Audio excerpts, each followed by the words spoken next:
Varicose vein നമ്മളെല്ലാവരും കേട്ടിട്ടുണ്ട്. Varicocele എന്ന് പറയുന്ന വൃഷ്ണസഞ്ചികളിൽ ഞരമ്പ് തടിച്ച് നിൽക്കുന്നത് ചിലരിൽ ഉണ്ടാകാറുണ്ട്. പൈൽസ് എന്ന് പറയുന്ന പ്രശ്നം ഉണ്ടാകാറുണ്ട്. ഇതെല്ലാം ഏകദേശം ഒരേ പത്തോളജി കൊണ്ടാണ് ഉണ്ടാകുന്നത്. അശുദ്ധ രക്തം കെട്ടിക്കിടക്കുന്നതാണ്. പ്രത്യേകിച്ചും ഇരുകാലികളായിട്ടുള്ള മനുഷ്യരിൽ ഡിപ്പെൻഡൻറ്റ് പോർഷൻസിൽ കൂടുതലായിട്ടും അശുദ്ധ രക്തം കെട്ടിക്കിടക്കുകയും അവിടെ ഞരമ്പ് തടിച്ചു വരികയും അവിടെ നമുക്ക് കൂടുതലായിട്ട് കറുപ്പ് നിറം വരിക, അവിടെ എന്തെങ്കിലും വ്രണങ്ങളുണ്ടാവുക, അത് കരിയാതെ വരിക, ചൊറിച്ചിലുണ്ടാവുക, നിറവ്യത്യാസം വരിക തുടങ്ങിയ പ്രശ്നങ്ങളെല്ലാം ഇതുകൊണ്ടുണ്ടാകാം. അപ്പോൾ ഈ കൈയുടെ അറ്റത്തും കാലിൻ്റെ അറ്റത്തും ഒക്കെ എക്സ്ട്രിമിറ്റീസ് ഇവിടെയെല്ലാം ചെറിയ ചെറിയ കുഞ്ഞു കുഞ്ഞു രക്തക്കുഴലുകളായിട്ടാണ് വരിക. അപ്പോൾ ഇപ്പോൾ കൈയുടെ അറ്റത്തോ അല്ലെങ്കിൽ കാലിൻ്റെ അറ്റത്തോ ഒക്കെ എന്തെങ്കിലും അൾസറോ അല്ലെങ്കിൽ മുറിവുണ്ടായെന്നാൽ അവിടെ ചോര ചീറ്റി വരത്തില്ല. അവിടെ ചെറിയ ചെറിയ രക്തക്കുഴലുകളാണ് എന്നുള്ളത് കൊണ്ട് തന്നെ സർക്കുലേഷൻ കുറഞ്ഞു പോകുന്നു എന്നുള്ളത് കൊണ്ടാണ് ഇത് ചീറ്റി രക്തം പോകാത്തത്. അപ്പോൾ ഈ വേരുകൾ പോലുള്ള ചെറിയ രക്തക്കുഴലുകളിൽ പ്രഷർ വളരെ വളരെ കുറവാണ് എന്ന് വേണം പറയാം. അപ്പോൾ 120/80 നോർമൽ ബ്ലഡ് പ്രഷർ എങ്കിൽ ആ ഏറ്റവും ചെറിയ രക്തക്കുഴലുകളിലൊക്കെ വളരെ ചെറിയ പ്രഷറിലെ രക്തം പമ്പ് ചെയ്യപ്പെടുന്നുള്ളൂ. അതേപോലെ തന്നെയാണ് തിരിച്ചുള്ള വീനസ് റിട്ടേൺ. തിരിച്ച് ഹൃദയത്തിലേക്ക് ബ്ലഡ് തിരിച്ചു വരാനായിട്ട് കൂടുതൽ ബുദ്ധിമുട്ടുകളുണ്ടാകും. പ്രത്യേകിച്ചും അതിൻ്റെ വാൽവുകളാണ് ഈ തിരിച്ച് അശുദ്ധ രക്തം പമ്പ് ചെയ്ത് വരുന്നത്. അപ്പോൾ സെക്കൻഡ് ഹാർട്ട് എന്നാണ് ഈ വാൽവുകളെ പറയുക. നമ്മുടെ കാഫ് മസിൽസൊക്കെ അതിന് സപ്പോർട്ട് ചെയ്യുന്ന ഫങ്ഷൻ ചെയ്യുന്ന ചില മസിലുകളാണ്.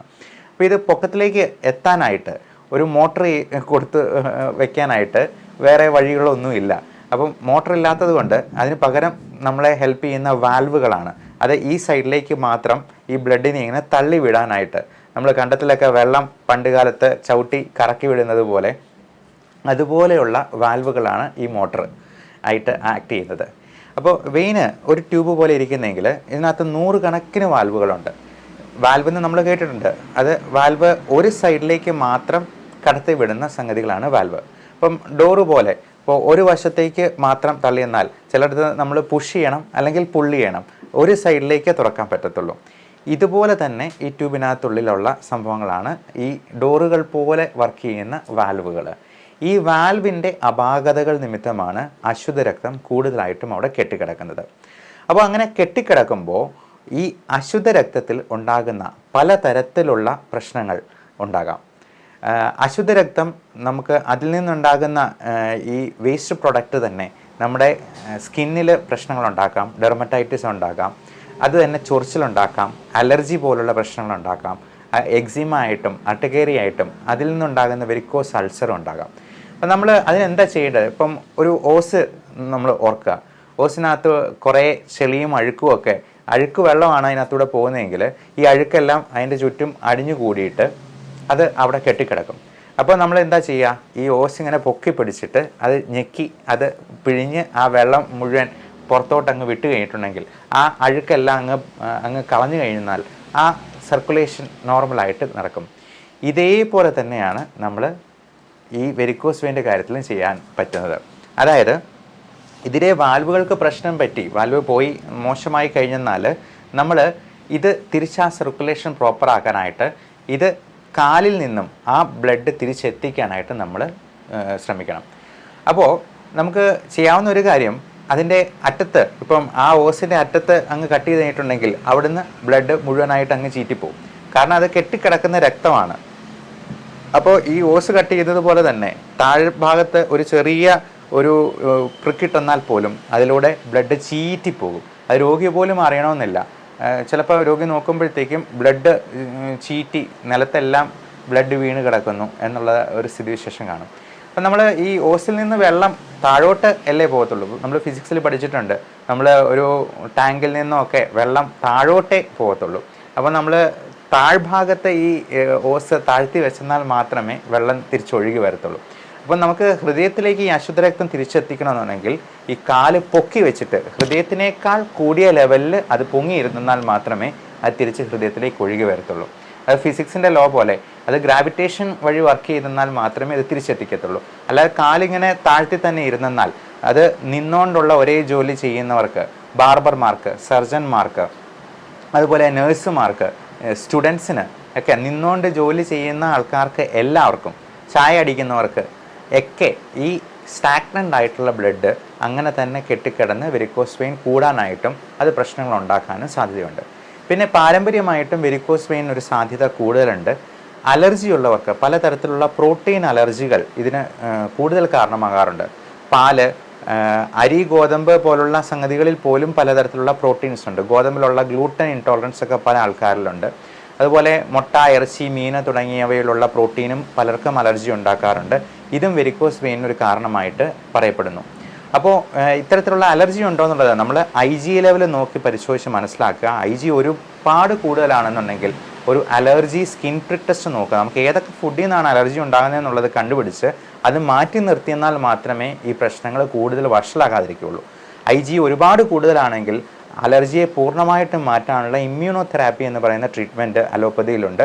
അതുവഴി നമുക്ക് അലർജിയുടെ എല്ലാ സിംറ്റംസും നമുക്ക് പൂർണ്ണമായിട്ടും മാറ്റാനായിട്ട് സാധിക്കും. ഇപ്പോൾ വെരിക്കോസ് അൾസർ ഒത്തിരി വഷളായി കഴിഞ്ഞാൽ ആ ഭാഗത്തെ കോശങ്ങളെല്ലാം നിർജീവമാകുകയും അത് വളരെ വലിയ തരത്തിലുള്ള പ്രശ്നങ്ങൾ ഉണ്ടാക്കുകയും ചെയ്യാം. അപ്പോൾ നമുക്ക് ഇതിന് പ്രത്യേകമായിട്ടും നമ്മൾ ചെയ്യേണ്ട ഒരു ടെസ്റ്റുണ്ട്, USG venous colour Doppler scan. കാരണം ഇതിനുള്ളിൽ എന്തെങ്കിലും രക്തക്കട്ടകൾ ഉണ്ടായിട്ടുണ്ടോ എന്നുള്ളത് നമ്മളറിയണം.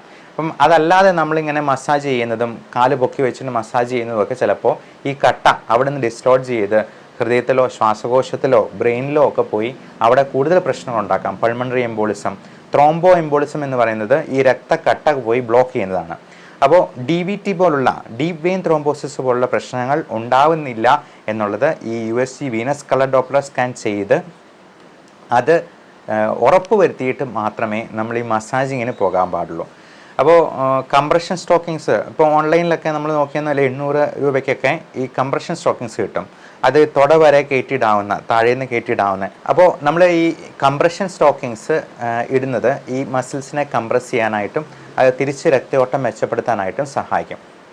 ഇനി നമുക്ക് DVT ഒന്നും ഇല്ലയെന്ന് കളർ ഡോപ്ലർ സ്കാനിൽ നമുക്ക് വ്യക്തമായിട്ട് കൺഫേം ചെയ്യാൻ പറ്റിയിട്ടുണ്ടെങ്കിൽ നമുക്ക് ചെയ്യാവുന്നത് കാല് കിടന്നിട്ട് കാല് നേരെ 90 ഡിഗ്രി ആംഗിളിൽ പൊക്കി വയ്ക്കുക, പരമാവധി ഉയരത്തിലേക്ക് ചാരി വയ്ക്കുകയോ എല്ലാം ചെയ്യാം. വേറെ ആരുടെയെങ്കിലും സഹായത്തോടെ കടുകെണ്ണയോ അല്ലെങ്കിൽ മുറിവെണ്ണയോ അങ്ങനെ എന്തെങ്കിലും ഒരു ഓയിൽ ഇട്ടിട്ട് ഈ വെയിൻസിൻ്റെ അറ്റത്തൂടെ മിൽക്കിംഗ് എന്ന് പറയും, നമുക്ക് കാലിൻ്റെ താഴ്ഭാഗത്തോട് നല്ലപോലെ മസാജ് ചെയ്ത് കൊടുക്കാം.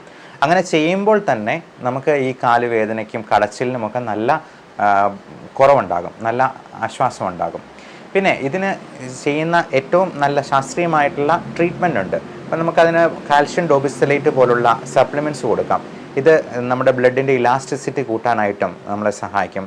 പിന്നെ ഇതിന് ഈ വെയിൻസിൽ നമ്മൾ ഡൈ ഇഞ്ചെക്റ്റ് ചെയ്ത് അല്ലെന്നുണ്ടെങ്കിൽ അതിൽ ചെറിയ പശ പോലുള്ള സാധനങ്ങൾ ഇഞ്ചെക്റ്റ് ചെയ്ത് ആ വെയിൻസിനെ നമ്മൾ അങ്ങ് ഒട്ടിച്ചു വിടും. അപ്പോൾ അവിടെ കെട്ടിക്കിടക്കുന്ന ആ രക്തം അത് കുഴപ്പമുണ്ടാക്കാതെ നമുക്കത് ചെയ്യാനായിട്ട് പറ്റും. പിന്നെ ഈ വെയിൻസിൻ്റെ സ്ട്രിപ്പിംഗ് ഉണ്ട്, അത് സ്ട്രിപ്പ് ചെയ്ത് മാറ്റിക്കഴിഞ്ഞാൽ അത് പൂർണ്ണമായിട്ടും നമുക്കത് മാറ്റിക്കളയാൻ പറ്റും. ലേസർ ട്രീറ്റ്മെൻ്റ് ഉണ്ട്.